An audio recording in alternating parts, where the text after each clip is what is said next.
Welcome to the Spanglish World Network and the Her Network on Single TV channels 250 and 251. Please remember to download both the Single TV apps in the respective iOS and Android devices. While you're downloading, make sure to rate the app. The app is free. Single TV also can be available in your smart TV on Google Chromecast, Amazon Fire TV, Roku, and Roku Stick in all the smart TVs since 2016. And if you are not following me yet on Instagram or Facebook, please take your phone and scroll and go to Joe Unicorn Coach and follow me. I handle my social media personally. So if you are having a question, a challenge, a concern about motherhood, send me a message. If I don't know the answer, I will find somebody, an expert like Michelle, that come to the show and help you because our mission is help you to win the marathon of motherhood without burnout. I am very excited to have Michelle here today with us because this is a topic that we don't have normalized. It's a topic that we don't talk much. It's something that is very painful. And I'm very grateful that Michelle is doing this work is about parenting after loss. Michelle is the proud mom of her angel sweet pea, who she lost to miscarriage, her angel daughter Colette Lewis, who she lost at 9 days old, and her only living child, her rainbow baby, Elliot Miguel. By the way, my baby's name is Elliot too. Spelled different, but it's Elliot. Inspired by her journey with Colette, Michelle and her husband found the Colette Lewis Ishdal Foundation, whose mission is to improve outcomes of pregnancy, childbirth, prematurity, and infancy, as well as aid in the grieving process through final assistance, education, and advocacy. Their flagship program, Financial Assist Families Dealing with High Risk and Complicated Pregnancies, NICU Stays, and Loss. The organization ability to help families relies on donations and grants that they are grateful if you are able to donate. So this is a perfect time of the year with the holidays. If you want to pay forward, please go on find. We will talk about where you can find Michelle and donate so Michelle can keep helping these moms that need it the most. Michelle also participates and advocates on issues on maternal health, maternal mortality, infant health and safety, and pregnancy complications. Michelle lives in Glenwood, Illinois, with her son Elliot, husband Mark, and dog Nemo. Michelle, thank you so much for being here. I'm honored to have Thank you you. here. We're going to be talking about your phrase. I ask all my guests for a phrase, and your phrase is there is no lemon so sour that something cannot be made resembling lemonade. Michelle is going to talk a little bit about your story, where you are, and why you picked that phrase. Sure.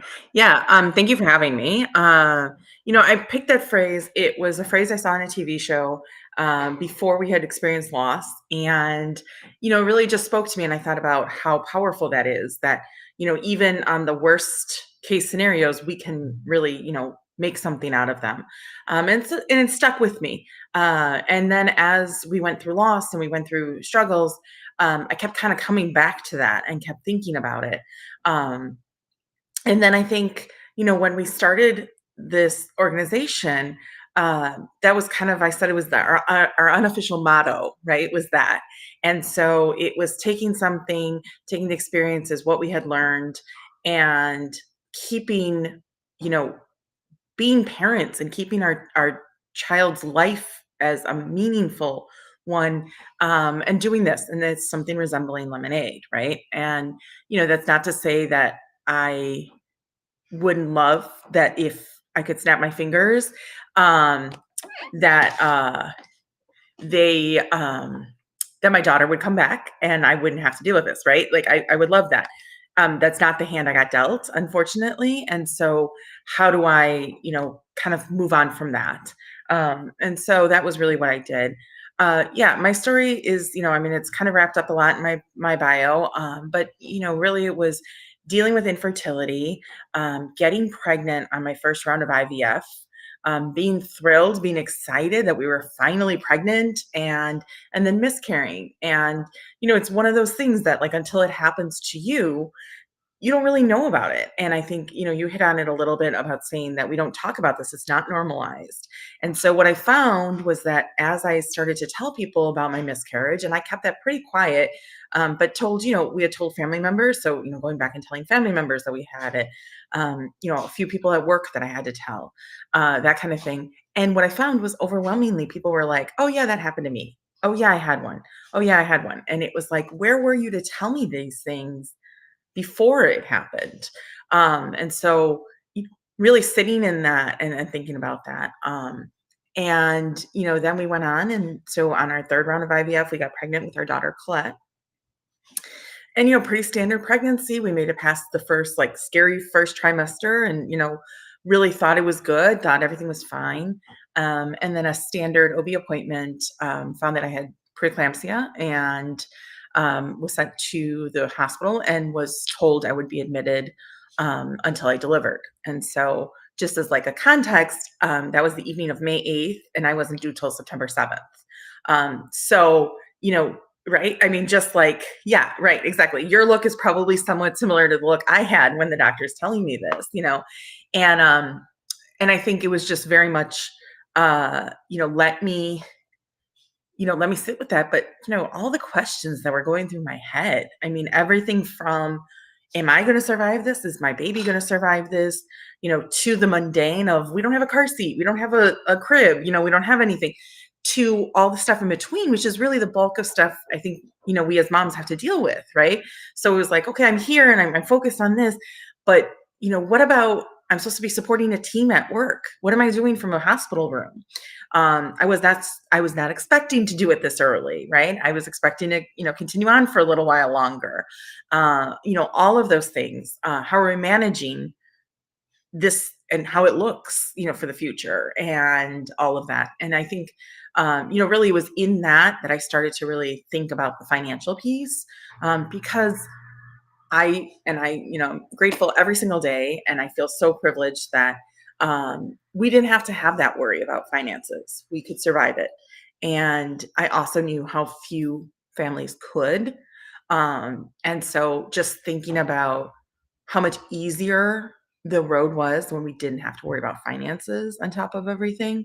And so ultimately, I was in the hospital a little over 3 weeks before the doctors recommended delivery.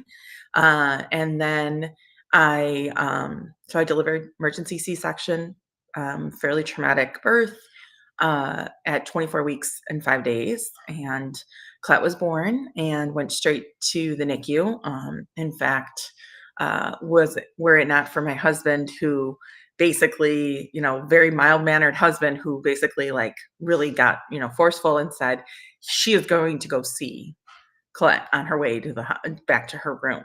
They weren't going to take me there, and he insisted. But were it not for that, I probably would not have seen her until the next afternoon. And I'm always so grateful that he went in and he did that. And it's really scary to be a parent in the NICU, and to not know, and to feel like this is my baby, and also feel like, but I don't feel like a parent because I'm not controlling the schedule, the narrative, what we're doing, and all of that. And so, and I don't know what's going to happen from, day to day and minute to minute. And I was, really pushed over and over again to, you can go back to work, and save your time for when, she goes home. And just thinking, a couple of days postpartum, and anybody, who's listening, who's gone through any sort of birth, right? Could you have gone back to work at, 3 days postpartum? Probably not. Let alone I had a, C-section, and I was, barely moving around and all of that. And so really went through all of that. And then, after 9 days, her lungs just couldn't, hold anymore. And so we lost her. And just, all of that is just, it's a lot for any parent to handle. And so, and it feels very lonely, very isolating when you do it. You feel like, although it's far from the truth, and I've learned that since, you feel very much like that is you are the only person that this has happened to, right? Um, you are the only person.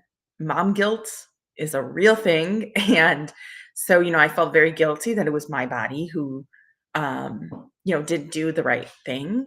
So I felt very guilty. I still struggle sometimes, and we've been a little over 5 years now, with that guilt, and it's just very strange, and we don't deal with grief in this society very well, and we especially don't deal with grief when we're in these, moments where it's regarding babies dying, all of that. We especially don't deal with it, and so that's a problem, and that's largely why I like talking about it, and yeah. I am so moved with your story and so moved into you using that to actually bring normalization to this because I agree with you. There is so many cases. I think I want to talk with you about how common this is.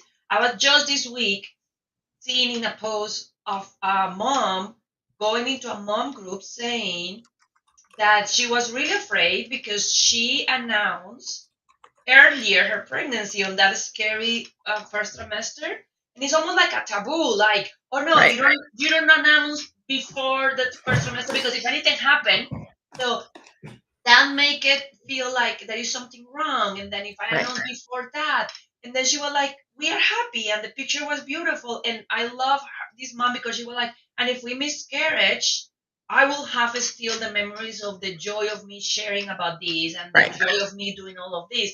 So it's almost like I want to talk with you on that part of actually how we can help to normalize how common it is and how impactful it is, and start understanding why we maybe choose to not talk about it.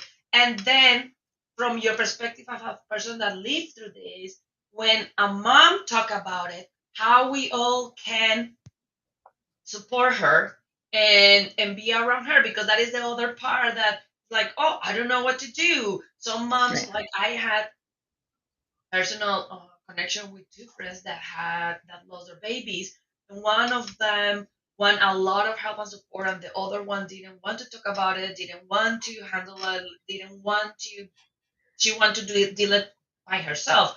So I think that that is also another point into how we can prepare ourselves right. for that kind of support that they need in those moments. So how we can know how common it is and how impactful really a loss could be. Right. Yeah. Yeah. It's much more common than you think. So 1 in 4 pregnancies ends in loss.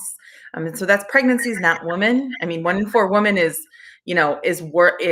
bad enough, but then when you sit there and say 1 in 4 pregnancies, that means that if you and your best friend each got pregnant twice, the likelihood is one of those 4 pregnancies is ending in loss. And that's a lot to put on moms and all of that. So it's happening constantly, right? And, you know, it's so interesting because I feel like I have been doing this work for, about 5.5 years. And I think I have yet to be in a meeting, in a call, in a training where somebody didn't have experience with it, and whether that be them personally or like you commented, 2 of your friends, having it. It's so common, it's so real. And I think we don't like talking about it because, we want, you know, it to be, we want warm and fuzzies, right? We want to think that, having babies is amazing and wonderful, and it is, but there's also another layer to it. And so we don't want to do this. I think we also don't really talk about death very well in our society. And then when we talk about death and babies, forget it. Nobody wants to talk about it. And so I think there's a lot of that that's going on. Yeah, I have seen a definitely, I think I consider myself very lucky. I think that we are part of a generation that is starting to say, no, we need to be real, right? And real about everything, right? I just remember thinking, even in my pregnancy with Colette, when it was, normal, good, whatever you want to call it, I was sick all the time, right? So morning sickness, worst named thing ever because I was sick from morning through night. And just remembering thinking, okay, where's this glow? You know, where when does that happen? You know, when does this feel more like what I've seen it pictured and heard it described as? And then it, you know, it's funny. People then said, you know, I had a horrible time getting pregnant.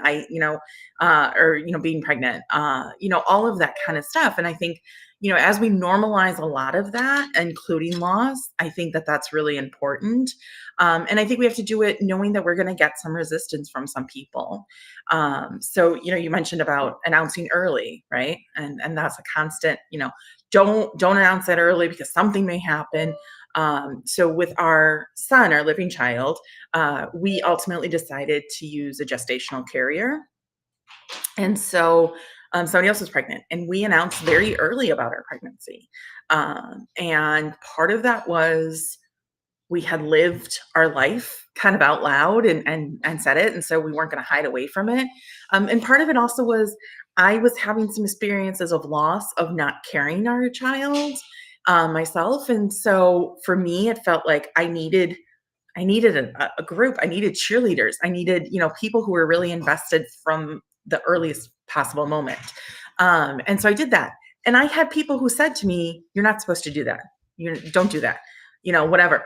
And my feeling was like, I'm going to do it, and it works for me. And if it doesn't work for you, that's fine too.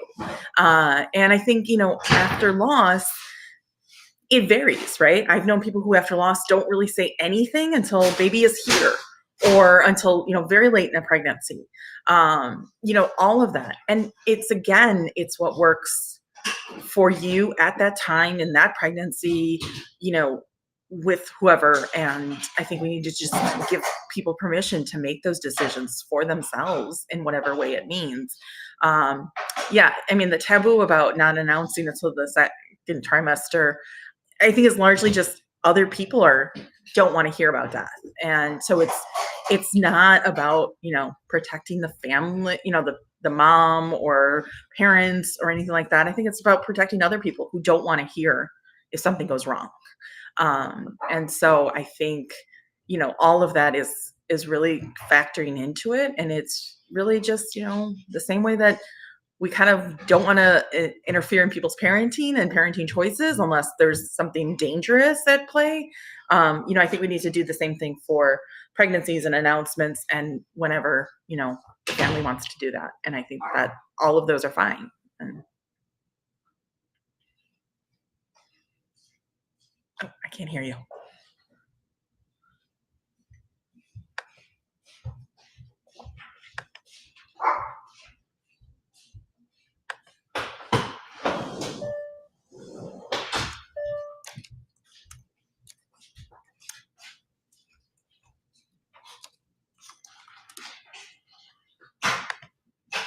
Okay, now I Ah, perfect.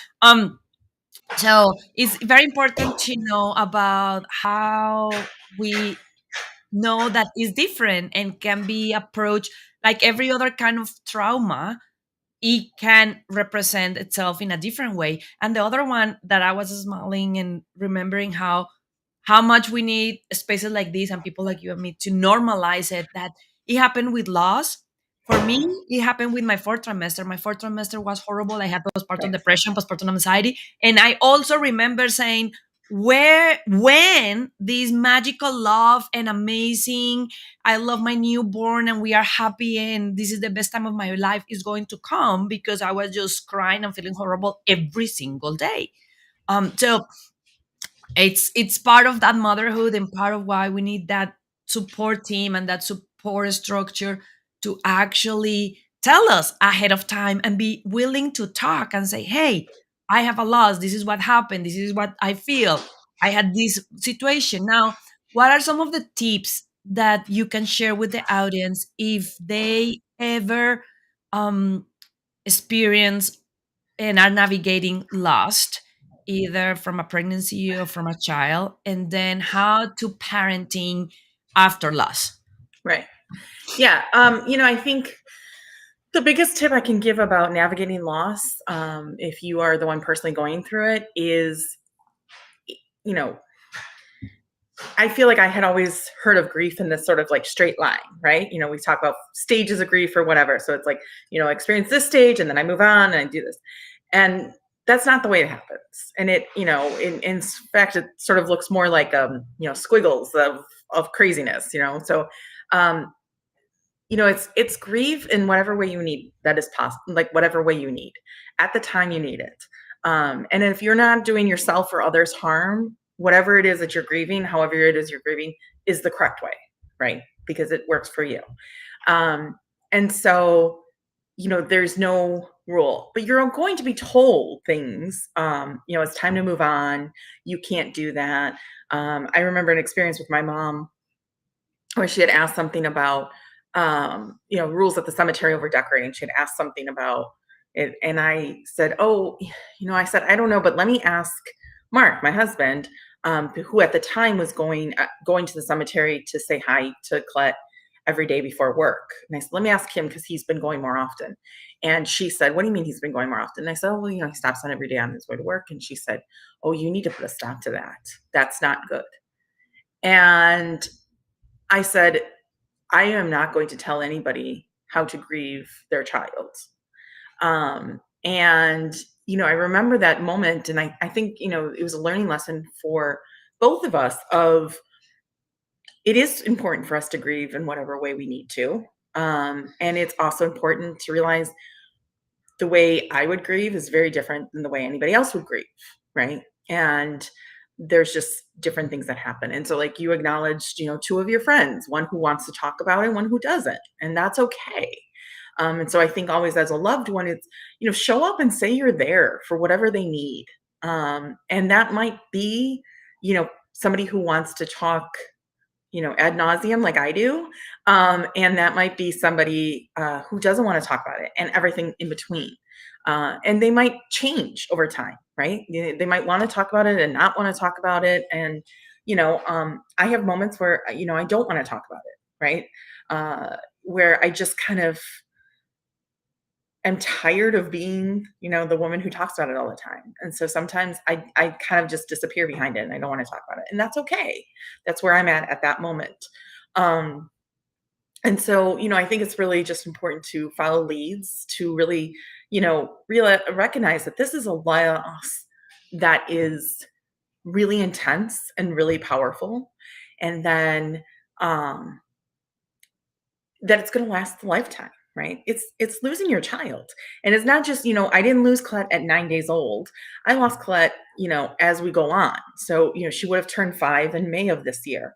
And so, that was really tough. Her 5th birthday was the toughest I think it's, we've had, because 5 is kindergarten, and it's, you really start to feel like your child is developing a true sense of identity and, a true sense of the world. And so 5 was really tough for us.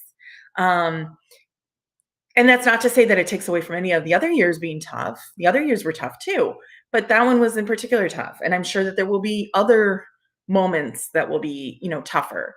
And that morphs and changes. And so it's like, I've lost Colette at every stage, right? And there are triggers at every stage. And there are, things I see with my son that, there's these moments of joy and gratitude and love and all of it, right? All the stuff that we experience in motherhood. And then there's also in those moments, a lot of times there's grief, right? And so it's, my son is 3 now, and it's, seeing things and he has this very, fun personality. And there are moments where you sit there and you think, what would Colette have been at this age? What would it have been like if he had an older sister in the house? What would that have looked like? All of those kinds of things. And I think that that's also really powerful. My top tip always to people who support lost parents is take the words just and at least and just scrap them out of your vocabulary. Because, I heard a lot of like, you should just be grateful for your son. Yes, I am totally grateful. I'm thankful every single day that he is part of my life. But here's the thing. At the same time, I also grieve because I should have other children. And that's okay, and they can coincide together and often feed off of each other, right? I'm very grateful that I had 9 days with Colette and that we had that. I'm very grateful that I was the one carrying, so I had, the private moments pregnant people have with their babies, right? That we talked, and that, there was a song that I sang to her, and so that I have that song when I need it to remind myself of that connection and that love. Those kinds of things. Like, I'm very grateful for all of those, and I also am grieving, and I also am, struggling with this, and there are days where I am very angry at this, where, it feels this, and some of the feelings are just difficult to navigate. Um, and the other thing I think, you talked about parenting after loss, um, is that, I've lost any innocence and naivete, right?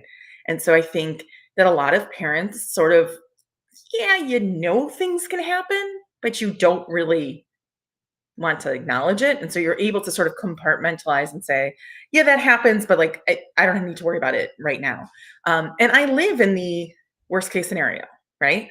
And so, it's very hard. And just thinking, a couple weeks ago, my son had RSV, right? He was fine. He was not, he was a little sick, and he was sent home from school with a fever. I insisted upon going to the doctor. I insisted on the test. And sorry, the sun keeps moving in my house, so I keep having to kind of adjust. But he was fine. I mean, the doctor said his lungs looked good. It was all of that, and yet I know RSV can be scary and can lead to death. And so, you know, in this, just the normal mom thing of making sure he was okay and providing him comfort, had another layer to it that came from loss, which was I had to keep stepping back and saying, okay, he's okay right now. Like, you don't need to go to the worst case scenario. But it's what you do, and it's really hard, and it's really complicated. And I'm always striking this balance of, I don't want him to pick up on my anxiety, and and to have that as a growing field and all of that. But I'm really careful. I am super careful about safe sleep and all of that. And so I knew all the stuff, and I did it, and we followed it very closely because there was that fear all the time of losing again. And I think that that's also really powerful in parenting after loss as well. And I that this hit me really deep because of my PPA. Even now, like yesterday, my son has 2 years and a half.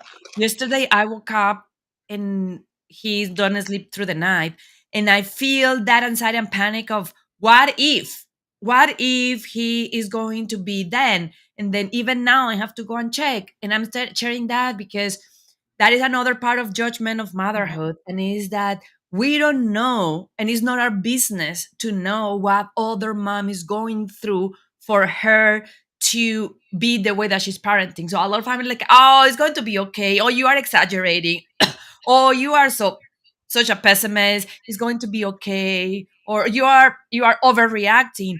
And it hit me now when you were saying that we don't know. No, like there is a lot of people. I also talk with everybody. So a lot of people in the Mm, show, that millions of people know that I have postpartum depression, postpartum anxiety, but the mom in the clinic or the mom in the park may not to have right. that reaction. The mom in the childcare or the teachers don't know completely your story to have that understanding. So how much we can also show grace and really remember that we actually don't have a clue, and we should not, of that mother journey that shaped her to feel how she's feeling with her living children, and the fear that she had and the anxiety that she had. So that Right. is very powerful. One of the things you were started talking about this, one of the things that I mean hearing you say beautifully and over 5 years is the concept that I'm very aligned with, and I think that is not only with grief and loss, but for us as a whole in motherhood and as women is it's a journey. It's Right. not something like it's not like a school where you graduate and that's it and you never had it again, or a job that you quit and then it's gone, but it's a journey, a spiral up where sometimes you handle it better, sometimes you don't, sometimes things hit you harder, and then almost normalizing that it's okay to be aware of that and don't be ashamed of that, that there will be things that will um, hit your heart deeper and you're going to be like, oh, I was not expecting this to make me feel so much pain. Right. And understanding that there is nothing, I want to hear your opinion, there is nothing that you need to fix, because that is part Mhm. of what this society's brainwashing is. Okay, this happened and then you need to get back in your feet as soon as possible and get to Right. therapy and heal your grief and then get pregnant again and then have another child. And that is still the journey of you honoring that, because the reality, especially for or us moms, is there was a part of you that died. Like, Right. yeah, for a dad too, but the way that our cells and our DNA mix with the baby and how the cells of the baby become the mom's cells, like literally it's something perpetual. So Right. how we can honor that journey and how we can actually put boundaries around that journey so that we don't get in the trap of shame or guilt of what is wrong with me that is being this much time and I'm Mhm. still feeling this, or I'm still on this stage. Right.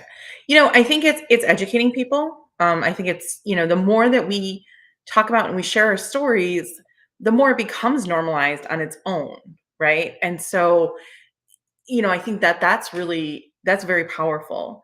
To your statement about grief as a journey, it is. And grief really is love, right? And so at no point do we ever tell a parent, well, you need to stop loving your child, right? We would never ever tell a parent that. But somehow, when a parent has lost, there is a lot of, well, now you need to move on. Now you need to go to the next level. And it's like, no, I don't. No. And so, very much so, I say, unless, obviously, and I'm always going to preface this with, unless somebody is doing harm to themselves or others, however they are grieving is what they need at that point. I'm a huge proponent of therapy. I'm a huge proponent of, and that's both individuals and couples. If you are doing this, I think that that's really important. I'm also a huge proponent of, some version of a support group, right? And that can look like a variety of different things.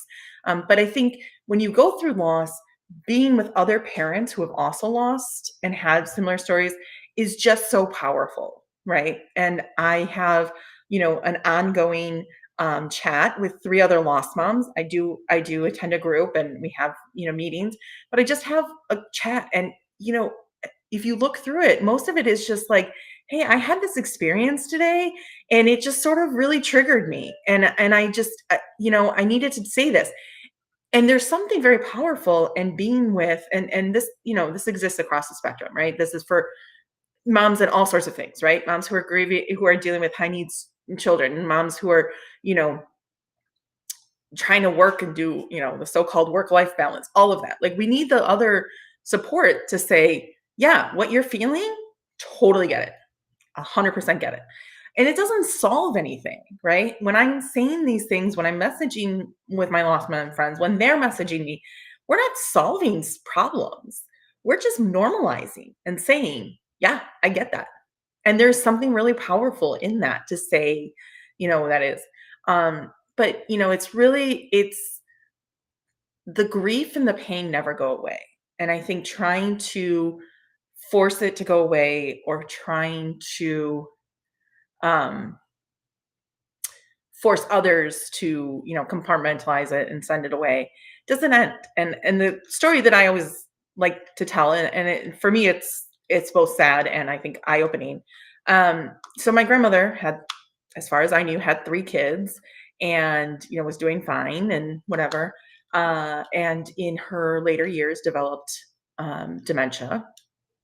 And so my mom, as her caretaker, one day was on the phone with my sister and I, and was just sort of venting as a caregiver, right? Just having those moments of just like, this is really tough. This is, difficult to manage, whatever. And, letting her vent and doing that because there's a lot of power in that.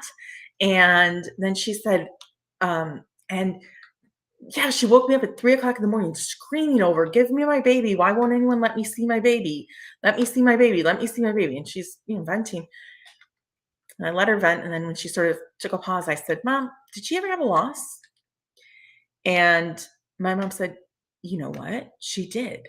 She said, "And the only way I knew about it was um, my sister was 8 weeks premature, and my great grandmother, so my grandmother's mother, came into town to help with everything." And she said, she told me this in passing. She said, "Well, hopefully it doesn't turn out the way it did for your mom." And she said, and I didn't really think much of it. And I just sort of, had it back in my mind. And so what happened was that she had had a fourth child who was a stillborn. And, back in the day, the protocol was to take baby away really quickly. And so parents wouldn't see the baby. And so, she started reliving the experience that she must have had of saying, "Bring me my baby. Why won't anyone see my baby?" All of that. And I think, one, it explains so much about my grandmother and how she was you know, as herself and as a lost mom. It was sad that she never got to experience that, and it was sad that she went through that experience in dementia. And I remember talking to a friend of mine, also a lost mom, who worked with Alzheimer's patients and just kind of getting some tips and some strategies with her. And I said, "I just really hope this never happens to me." And what she told me really stuck with me. She said, "If it does, everyone in your life knows who Cled is, knows who Sweet Pea is, and they can talk to you through it." And so she said, "But you didn't know anything. And so you couldn't have those conversations with her. So you had to make it up and figure it out and do that." And so, I often think about that and think about, here was somebody who, decades later, it still was with her. And that's, I think, very eye-opening to say, it doesn't go away, right? And so we can hide from it all we want, but it's not going away. And um, and I think that that's also a really important part. For people who shame you, people who make you feel guilty, I mean, maybe they don't need to be in your life. That's really my thing, you know. And I've seen that. It's another loss. I have seen people who couldn't handle me talking about it, who are no longer a part of my life, or not as involved in my life. And I think that that was a conscious choice, on both of our ends in some way. It's take me as who I am and who I am as a mom, and I'm a mom of three. And yes, I only have one living child, but I am a mom of three still. And so if you can't handle that, then you don't really need to be in my life. And and I think that that's hard to make those decisions to do that, but I think it's so important. And I think that that is so important for us moms and females, that we try to be the people pleaser and that we try to be the good girl. And with something like grief and with something like losing your child at any point, because there is also that part, and you experience both, but there is also that judgment of which one is worse. Like if it's a miscarriage, well, you didn't saw it, it was early on. But the reality is it doesn't matter. It's Right. your child. And it's your child since the moment that you get a positive in the pregnancy test. Mhm. But then it's also important that we care about ourselves and say, I am already handling more that a human person should ever handle with this excruciating pain. I should not have to be worried about how you are feeling, how you are taking things, and how you are reacting. And Yeah. on that one thing that struck me so much, and thank you forever for this, is grief is love. Mhm. I like that is probably the biggest haha for me. And it's like you say beautifully, if we never ask a mom to stop loving her child, how dare us to expect and think that a mom should ever stop grieving their child. I have a memory when I was in Alabama. The executive secretary that support our team had lost her daughter, and I decided to start bringing flowers to her for Mother's Day. And I remember the first year that I did it, and she just bawled because she said that for years nobody say anything to her. Right. Nobody say Happy Mother's Day because people were so afraid to hurt her and to make her feel sad that didn't. And I was like, well, you are a mother and we need to celebrate Happy Mother's Day. And I did it for Right. years and years when I was there. But it's that part of being acknowledging of that journey. Now, I know that grief is very complicated because, like, when we are talking about postpartum or we are talking about pregnancy, there's a lot more tangible things that we can say, hey, family, friends, do this, don't do this. But with grief, it's very individualized into Mhm. how each person is doing grief. With that being said, what are some of those things that people can do, and how, what ways they have to support those lost parents without overpassing boundaries? Like, for example, I make that mistake, and in my own pain of seeing that person that I love going through that, I was trying to help in the way that I thought that it was, Right. not the way that she needed, and that end damaging our relationship forever. um so how we can have that perfect balance of still help without overpassing, but not go to the other extreme of putting our head like the ostrich in the sand and just Right. ignore everything. Right. What are some of those things that we can be mindful of?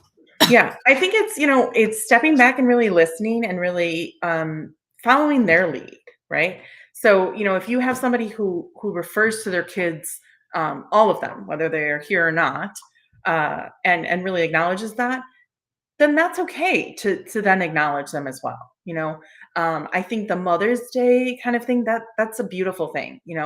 I remember being so incredibly touched my first Mother's Day after Clet, that people acknowledged it and people said Happy Mother's Day. I didn't have a living child at that point, and people said it.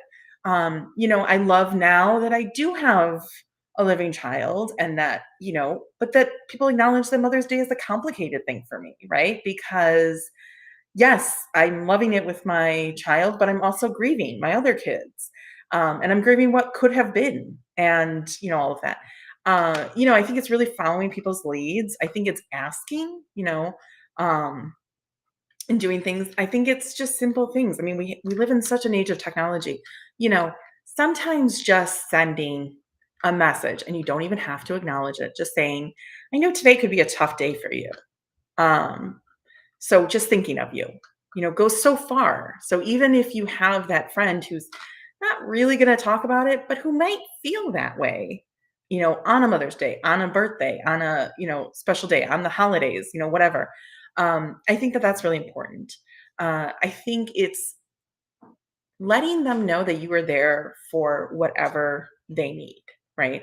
And so is it that they need somebody to really check in and to say, all sorts of things, then do that. And then, and see how the reaction is. I think it's also providing that support and not putting conditions on it. So, I will send messages that say, I don't need a response. I don't need anything. I just wanted to let you know I was thinking of you. And sometimes I get a response, sometimes I don't, and that means a lot. We had family friends who went through a loss, many years before we did, and one of the things that I found beautiful was that, mom, lost mom to lost mom, she would just send me things like she'd send me a text message with just a heart, right? Um, it was so simple, and it was so appreciated to get those moments of, somebody is thinking of me, and somebody is thinking of what I'm going through. And then it's following their leads. What do they send? I send, I have all four of our names. I typically don't include Sweet Pea, for various reasons. But I send it with all four of our names. I send cards. And so, when you acknowledge then, sorry, I'm really not having a good day with lights here. But, when you acknowledge, I think um, when you acknowledge it and you reframe it back in the way that they've like sort of set the lead. And I think it's totally acceptable to ask and to say, do you want me to include your child in your family when I, kind of acknowledge it? Or do you prefer me not to? And, to really follow what they're saying, what their lead is. I think that's really important. You know, I think the simple things that you do, like, saying this, I mean, it was so beautiful when you said to me that you brought flowers to your coworker. And I thought, oh my God, what a beautiful, like, acknowledgement. And an acknowledgement that so many people don't get. That was beautiful. And yeah, you're right. It could have been that she would have been like, nope, I don't want this anymore. And that's okay. I think if you're doing a simple thing and then you are sort of reassessing, and you can even say to somebody, was that okay? Did I overstep? And they will largely tell you, no, you didn't. It really meant a lot, or yeah, you did. And I really just don't want that kind of attention or whatever. And I think it's really important um, to just listen and to hear those things. Thank you so much, Michelle. As we are wrapping up the program today, I would love for you to say, if you could just send one message to all these moms around the world that are facing these loss and that this grief of their pregnancy, of their children, what that will be, and then also how they can learn more about you and how they can connect with you and how they can see how much resources and help you have available to help them to go through this journey. Yeah, absolutely. I would say you are not alone. Um, there is a community that finds it. You sometimes may have to search a little bit to find your part of that community. Um, it is the crappiest club to join. It just nobody wants to join it.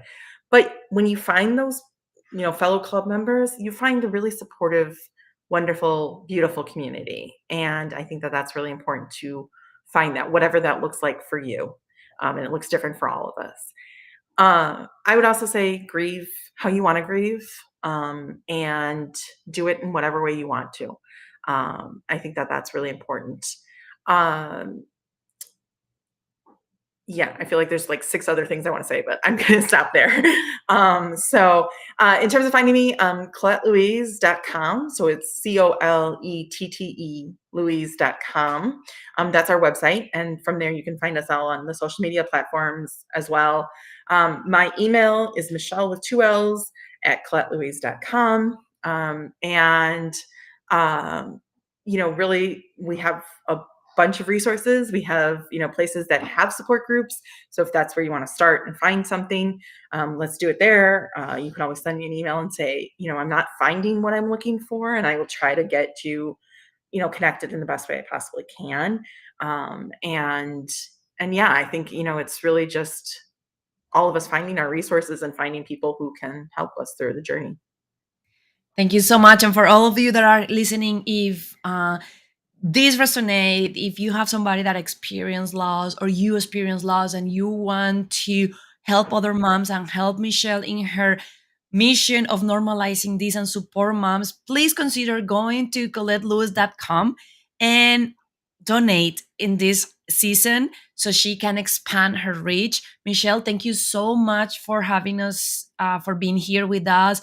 Thank you for all the work that you are doing and for taking this painful, excruciating experience and making it something magical to help others. Thank you so much. And for Thank you. everybody that is hearing, make sure that you are following us. If you are not following me yet, go to Joe Unicorn Coach on Facebook and Instagram. This show can also be heard on the Spanglish Radio Network. Please check out www.spanglishworld.ca for all the news and programming. Spanglish World. Watch it, hear it, read it, download it, and